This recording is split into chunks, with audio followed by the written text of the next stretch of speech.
олж төрдөг байж.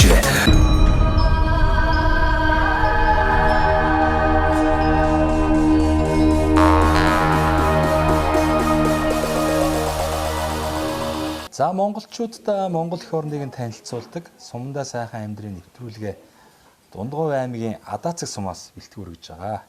Ингээд Адаацэг сумынхаа засаг дарга Бат Хөлөгтэй уулзж байна. Танд өдрийн минь төргий.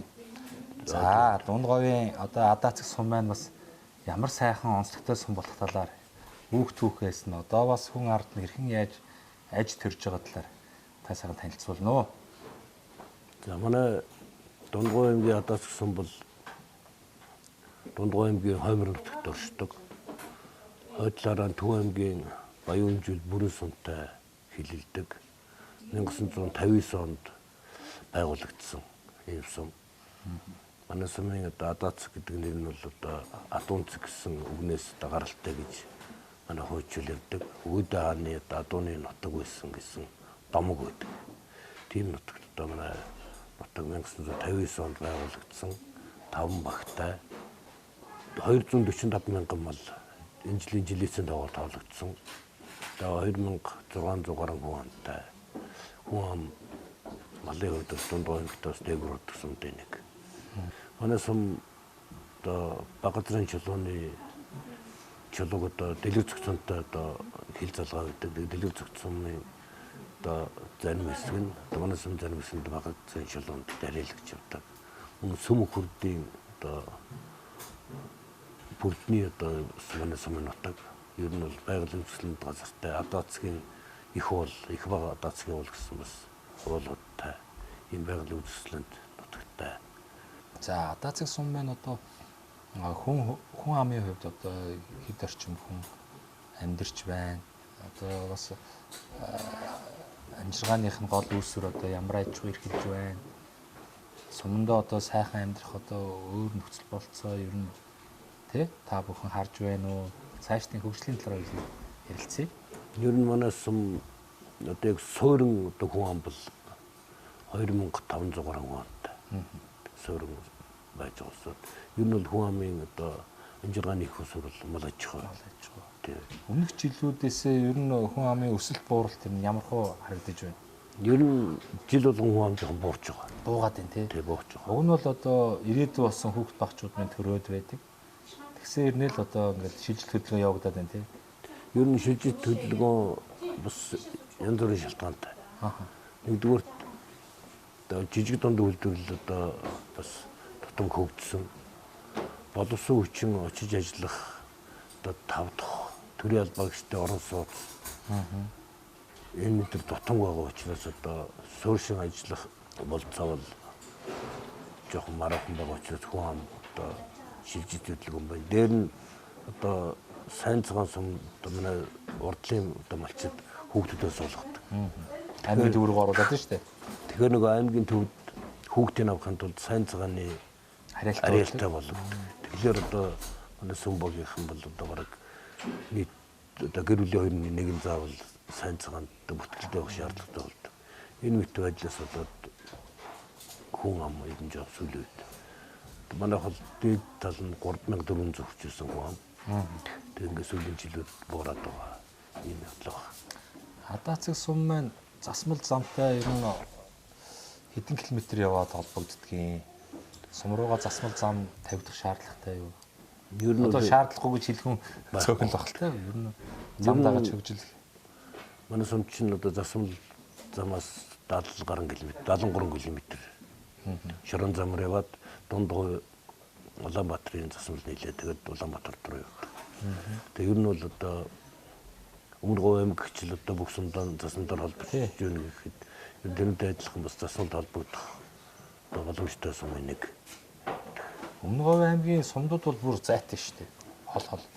Дундговын сумдууд бол харьцангуй бас хоорондоо зайн ойрхон юм байна. Ер нь бол бас зориглоод боломж гарц гаргалгаа хайгаад явах юм бол бас сумдуудаа засмал замаар холбох бас боломж байхыг үгүйсэхгүй. Ер нь бол Монгол Улсын засгийн газраас урт богино хугацааны одоо хөгжлийн хөтөлбөрт бол ер нь бүх сумдаа засмалаар холбох одоо тийм хөтөлбөр байгаа. За энэнийг одоо хэрэгжүүлэхийн тулд одоо мэдээж улсын төсвийн чадамж мэдээж яг бах нэг сум руу одоо манай сумч одоо нэг тэрбум төгрөгөөр 1 км зам гөрнө гэвэл одоо 70-80 тэрбум төгрөг зарцуулж байж одоо зам барих.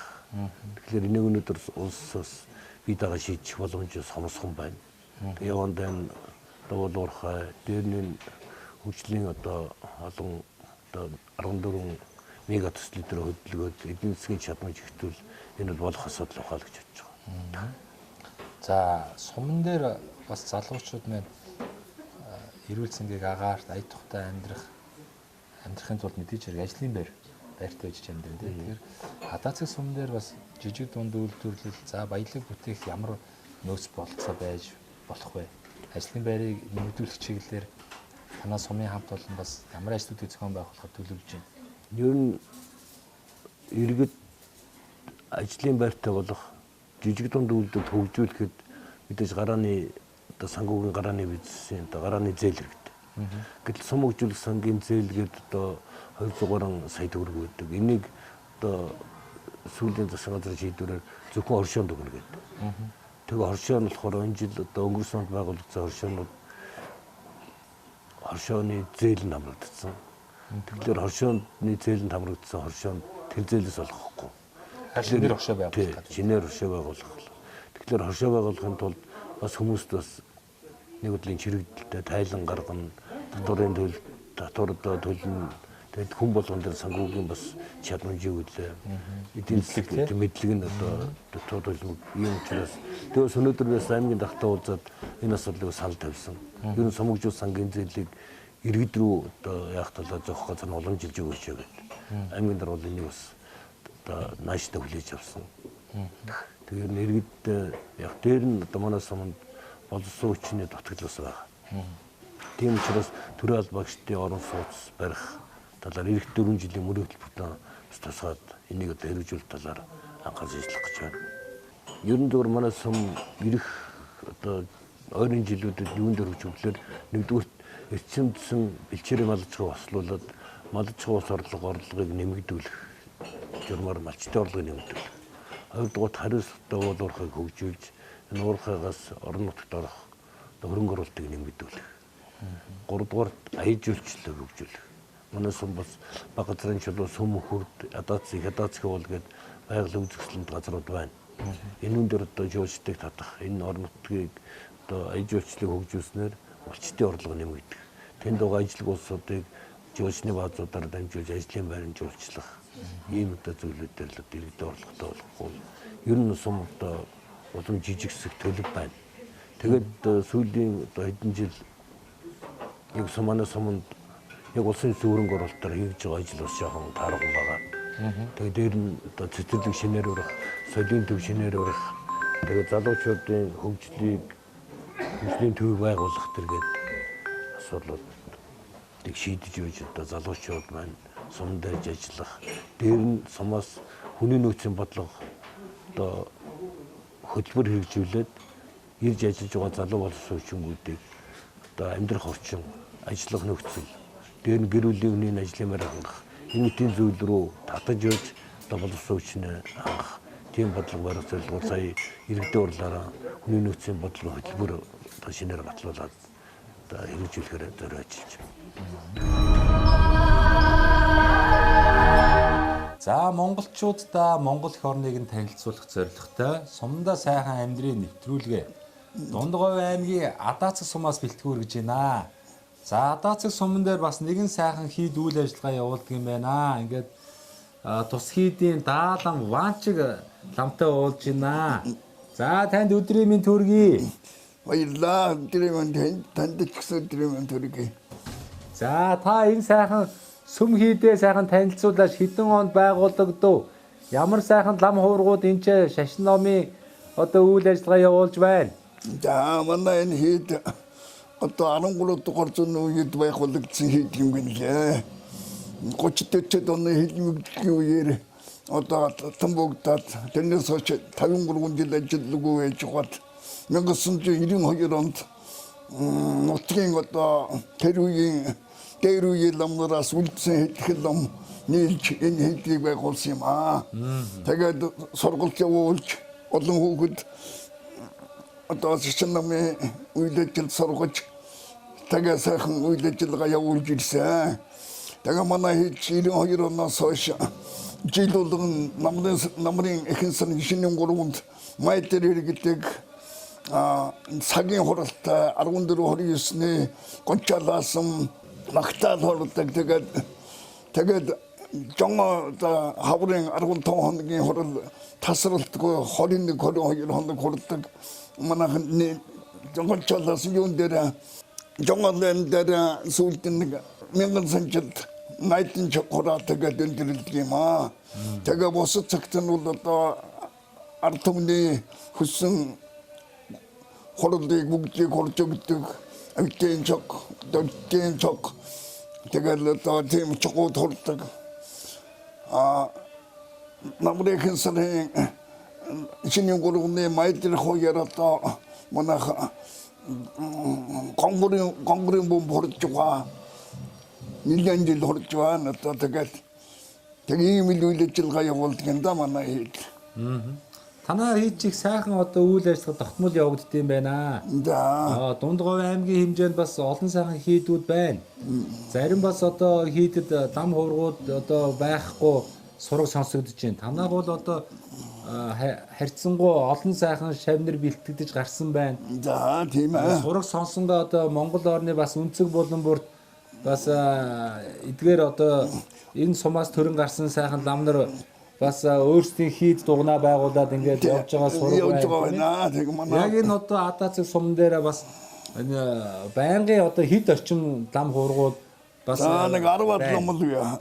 10 гаруй ламууд байна. Тэг 10 гаруй лам л яа. Одоо Бостон одоо тэгвсэн төв сургад яваад тэнтэй хийдвэр байгуулад манайхад одоо үлцэтрэлд манай хийдвэс ламнар хоёр хийдвэр хоёр хэсэг ламнар байгаа. Одон нэг жал шхоломтой байсан ч гэдэг манай. Одоо нэг хийдмээс хэрэгснээс хойш хэрэгснээс хойш тэгээд өнөө сургалтаар бэлтгэсэн ламнар тийм ламнар байлаа. Тэгээд сүүлийн үед одоо амьдралын шаардлагаар одоо хотроо яваад тэгээд тэр хотронд очиж энэ тэнд сууж байгаа зүйлдээ нийлээд тэгээд одоо үлчиතරалд манай сумын харьяаны ламнартай хоёр хийдвэ. Яг ажиллах бүх юм явуулдаг. Баян шөнө варан салланд нэг байгаа. Манай энд байсан бас тэнд хийдвэрсэн байгуулагдсан. Тэгээд тэр хэд нэртэй хүмүүс харилцаатай бас ном хорлоо ээлж хордог тийм юутай байгаа да манай. Одоо энэ 90-ад оноос хойш бол одоо энэ одоо эн чинь хийдэмэн энэ зүүн талд нэг арай жижигвтер хийдвэ шүү дээ. Тийм энэ бол одоо анх одоо 92 онд байсан. 92 онд байсан манай одоо угломдоос хоёр лом одоо байгуулж чөлтөн бацраг гэдэг хоёр хүн бариусын хийдэг юм. Одоо энэ хийдмэн болохоор хожуу одоо 2000 онд баригдсан. 2016 онд одоо энэ чинь яг өөрснөө хөгжил үлдсэн. Одоо хүүхдүүд тэгээд ламдар хөгжил үлдсэн. Түүнээс эндээс орсон юрдөө байхгүй. Их сайхан одоо хоёр давхар сайхан тоосгоор барьсан чанартай сайхан хийд барьжээ. Тийм. Энэ бас манай хийдимэн энэ хашаа бол бас их өвөрмөц гоё харагдаж байна. Монголд одоо ийм 108 сургахтай яг ингэж хүрээлсэн хашаатай ийм хийд бас цөөхөндөө. Энэ сургыг бас хэдэн онд босгоо тойрсон 108 сургыг одоо 18 оноос эхлээд тэгэл босгосон доо. Тэгээ ард түмний хүч тэгээ чинь нэг айл нэг хүн чиглэх юм уу?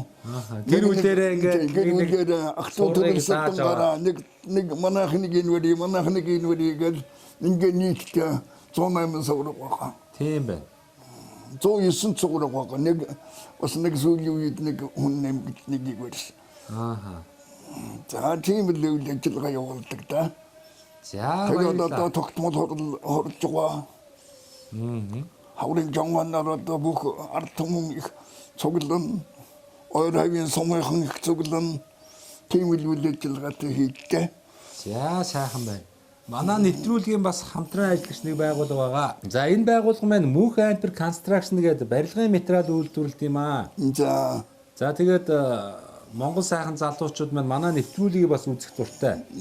Манай нэвтрүүлгийг үзээд одоо сум орон нутагтай сайхан бүтээн байгуулалт хийж байгаа, өргөтгөл хийж байгаа ийм хүмүүс боломж олгоорой гэсэн.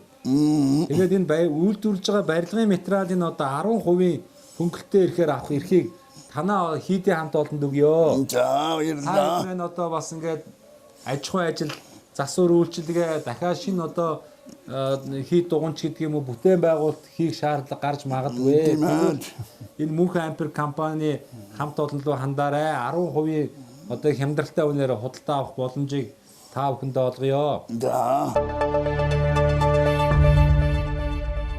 Мөнх Ампер Construction. За энэ Мөнх Ампер Construction компани хамт олон ийм том угсардаг Лего том блок ийм блок үйлдвэрлэж байна. Хөөс үйлдвэрлэж байна. Дулааны. За. Сэндвич хавтан үйлдвэрлэж байна. Тэгээ барилгын бүхэл төрлийн будаг имүүс чулуун будыг үйлдвэрлэж байна. Ер нь байшин байгууламж барих шаардлагатай бүхэл материалуудыг үйлдвэрлэхийг зорж байгаа юм залуучууд байгаа. За. Тэгээ та бүхэн маань бас холбогдоод энэ 10% хөнгөлөлтийн эрхийг эдлээрээ. За. За дээрээс нь танд бас энэ завшааныг ашиглаад гэдэг шиг энэ сайхан одоо орон нутгаас төрөн гарсан лам хувргуудаа таныг таньж мэддэг ах トゥ төрөл төрсөддөө нутгийн уугуул суугуул зон олондоо энэ нэвтрүүлэг гарах өдрийн сайхан чин сэтгэлийн мэдлэгээ дэвшүүлээч өрөөлөө хайрлаач ээ. За. Энэ нэвтрүүлгийг үздэг ард түмэн манай хийдээр үйлчлүүлдэг хөдөлмөрчд эрүүл сарвал сайхан ажил үйлсэн бүтэнчтэй сайхан байхыг өрөөё. За өрөөл өршгэ. За. За монголчуудаа Монгол их орныг нь танилцуулах зорилготой Монголын хамгийн үзэгчтэй сумдаа сайхан амьдрын нэвтрүүлгээ Дундговь аймгийн Адаацэг сумаас бэлтгэр гэж байна. Адаацэг сумынхаа соёл урлагийн байгууллагатай танилцах гээд ирсэн байна. Тэгээ соёлын төвийн дарга Эрдэнэ цэцэгтэй болж байна. Танд өдрийн минь төргий. За баярлалаа. Сайхан налан намар болж байна тийм ээ. Тий. Намрын цаг бол чихрээ урт удаан хугацаагаар үргэлжилж байна шүү дээ. Найр наадам чихтэй. Налаан да налаан. Тийм. Манай Дундговь чинь бас айраг найргийн орон тэгээд үргэлжлэх үйл ажиллагаа бол нэлээд урт хугацаагаар үргэлжилж байгаа шиг байна. За Адаацэг сумын маань соёлын төвийн үүх түүх талаас таваас танилцуулаач. Хэдэн онд байгуулагдаж байсан? Манай соёлын төв анх 1964 онд байгуулагдсан. Барилгын маань үндсэн хийц болохоор дээр үе нөгөө хужаа нарын барьсан одоо шавар чулуун барилга. Чулуун байж. Тийм чулуун байж. Зундаа сайхан сэрв. Өвдөө жоохон. Өвдөө жоохон хүүтэй. Тэгээд юунаас хойш 90-ад оны үеэс нь соёл урлагийн арга хэмжээний зогсон байдал очсон шүү дээ. Тэгэхэд нэг хуваар эрхлэх аж ахуйн ноосны эсклад болоод бас нэг 4-5 жил болсон юм шиг билээ. Тий, эскладтай тэгээд төмөр мөмөр юугаар хатцсан. Тэгээд яг 90-ад оны үеэр одоо яг нэг соёлын сэргэлт нэг араа эхлэх үед нь би өөрөө соёлын төвийн эрхлэгчээр томилогдоод тэгээд соёлын яамны хөрөнгө оруулалтаар 50 сая төгрөгийн төсөвтэй тийм хөрөнгө оруулалт хийгээд их засвар хийсэн. Тухайн 50 сая төгрөг бас хөөрхөн боломжийн тийм ээ. Боломжийн гайгүй дайггүй. Миний кофе энд байна. Кофе авчи. Тэгээд 50 сая төгрөгийн хөрөнгө оруулалтаар их засвар хийгээд. Тэгээд гайгүй хөөрхөн тогтчлт могчлт хийгээд би өөрөө миний үндсэн мэргэжил болохоор номын санч яг соёл урлагийн чиглэл юм бол яг юу бол биш.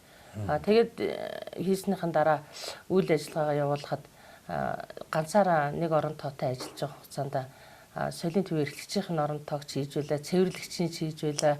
Тэгээд нярам нэгтлэн зүгээр өгөө дутуугүй орон тоог нь ганцаараа тайзнаа гараад өөрөө хөтлөөд өөрөө дуулан тэгэл бүхэл үйл ажиллагааг нь хийж жоод 2000 яг 12 оноос гисүүлээд үндсэн 4 орон тоотой болсон. Манайх дуугжин багш, бүжгийн багш, номын санч гэдэг ингээд дөрвөлээ ажилладаг болсон. Тэгээд номын сангийн яг үндсэн барилга байхгүй учраас би бас нэг төсөл мөсөл бичиж жагаад дунд сургуулийнхаа дотор байрны барилгыг бас их засвар хийгээд тэндээ номын сангийн үйл ажиллагааг явуулах бас тийм их сур хийсэн. Тэгээд номын сан маань соёлын төвөөсөө тустай жоохон зайд газар гэдэг. Тэрнээс хойш яг үндсэн одоо яг бүжгийн багш дуугжин багш номын санчтай болсноос хойш ард иргэдийн дунд соёл урлагийн үйл ажиллагааг одоо хуваарийн дагуу бид нар нэгдсэн хөтөлбөрт арга хэмжээ маягаар зохион байгуулад соёлын төвийн дэргэд дугуйлын хичээлүүлдэг. Дуугжин, бүжиг, яруу найраг гэдэг ингээд тэг жил дунджаар 120 гаруй хүүхдийг сургаж одоо янз янзын авьяасны өөрийнх нь үндсэн авьяасныхын чиглэлээр сургаж дадлгаж хөгжүүлж. Бидний яг сургасан сургалтуудын дундаас одоо соёл урлагийн сургуулийн дуулаач ангийг төгссөн хүүхэд байгаа, бүжгийн ангийг төгссөн хүүхэд байгаа. Бас яг мэрэгжлийн чиглэлээр яг урлагт шүү дээ яг хувь нэмрээ оруулаад ажиллаж байгаа тийм оюутан залуучууд ч бас зөндөө олон байгаа. За энэ Адаацэг сумын ер нь онцлог юу вэ? За аригаараа алдартай, бас адуугаараа алдартай нутаг байна. Халахууд ер нь цонхолж амьдэрдэг баг тийм. Тэгээд дуу хуурын хувьд бас энэ ямар уламжлал байдаг, ямар дуу хуур дуулагддаг байсан. Манайх юу гэж ярьдаг гэсэн бэ? Манайх болохоор шүү дээ яг юуны дуу хуурын Дундгой аймаг дуу хуурын нутаг гэсэн хэрнээ манай яг ингээ Адаацэг болохоор шүү дээ бас яг уртын дууны чиглэлийн одоо халах юунууд байдаг голонх байдаг учраас уртын дуу бол бас маш сайн өгдсөн. Дээр үе автын дуучид бол нэлээд олонтой. Ахмад уртын дуучид. Тий. Тэгээд юу бас нөгөө өвлөн уламжлах чиглэлээр гэдэг юм уу тийм бас морин хуурын чиглэлийн бас нэлээд олон одоо ахмад улсууд байдаг. Тэрнээс үе залгамжилж авсан залуу багш нар ч бас байгаа. Тэгээд манай одоо энэ хөгжим багш залуугийн аав нь гэхэд соёлын төв эрхлэгчийг насаараа хийсэн тийм настай хүн өөрөө морин хуурч одоо хүүн хөгжим багшаар ажиллаад дээр нь өстой одоо манай соёлын төвөнд иргэд морин хуурын дугуулын бас дагна хичээлүүлж байгаа. Манай одоо Адаацэг сум байна бас Дундговын бусад сумууд бол хүн ам бас арай их юм байна. Энэ утгаараа энэ соёлын төв мэн багтах хандлага байна уу? Энэ хуучин чулуун барилгыг одоо яг хуучин бол ингээд үйл ярьсан явуулга болоодсэн. Одоо чинь бид нар бас ямар үед амьдраад байгаа байлээ тий. Бас олон хүнийг хамруулъя гэхээр бас энэ заал маань хуучин энэ чулуун соёлын төв маань бас хүрэлцээ хангамж миний ахсаар муу байж магадгүй юм. Тэгэхээр та хэд минь цаашлах юм бол шинээр сайхан соёлын төвтэй болъё ч гэдэг юм уу. Тийм хүсэлт дээш нь. Энэ болохоор манай соёлын төвийн яг нутгийнхаа хүн амынхаа юугаар болохоор соёлын төв маань багдадгийн. Тийм багдана. Тэгээ энэ саналыг болохоор би бүр 12 оноос хойш одоо хүртэл одоо баг ингээд одоо чинь 24 он гэт чинь баг 12 жил хөөцөлтэй. 12 жил. Тэгээд нөгөө гарсан 12 жил чинь 1 жил ингээд одоо нөгөө сонгуульд өстэй гарсан нам эвсэл болгонд санал тавина, аймгийн удирдлагууд тавина, сумынхаа удирдлага тавина. Тэгээд зураг төслийн яа. Би одоо яг сүүлдээ болохгүй болохоор нь одоо сумынхаа нөгөө төлөвлөлт биш үү? Тэн дээр нь бүр газрынхаа юу байрлалыг аваа, газрынхаа гэрчлэгийг аваад одоо бүр нөгөө газраа бүр гэрчлэгээжүүлээд бүр гэрчлэгийг нь одоо хадгалаа байж байгаа. Бүр бэлдээл тийм. Сая сумын иргэдийн төлөөлөгчдийн хуралд байштай санал оруулаад сая 10 сард одоо энэ соёлын төвийн зураг төсөв хийх 35 сая төгрөгийн бас дэмжлэг авцсан. Тэрүүнийг бас нөгөө зураг төслийнх нь компани дээр одоо тендерийн байдалтай ингээд зарлагдаа явж байгаа.